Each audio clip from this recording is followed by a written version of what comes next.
ব্রহ্মার বর পেয়ে খুশি হয়ে পার্বতী আনন্দে কৈলাসে গেলেন ও মহাদেবের চরণে প্রণাম করলেন।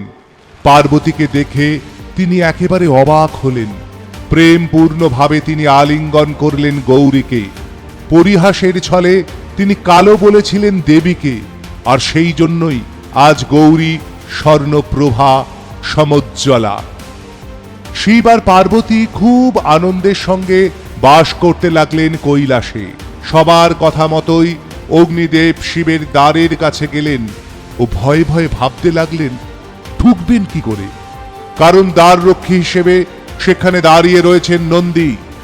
বহু চিন্তা করেও কোনো উপায় বার করতে পারলেন না তিনি। তখনই তিনি দেখতে পেলেন একদল হাঁস সেই দ্বার দিয়ে বাইরে বেরোচ্ছে। এই দেখে তিনিও ভাবলেন ওই হাঁসগুলো যখন সন্ধেবেলা ফিরবে তখন তিনি হাঁস রূপে ঢুকে পড়বেন। যেমন ভাবা তেমনই কাজ। তারপর অগ্নিদেব হংস বেশে শঙ্করের মাথার কাছে গিয়ে বললেন, হে মহেশ্বর, আপনি কি করছেন?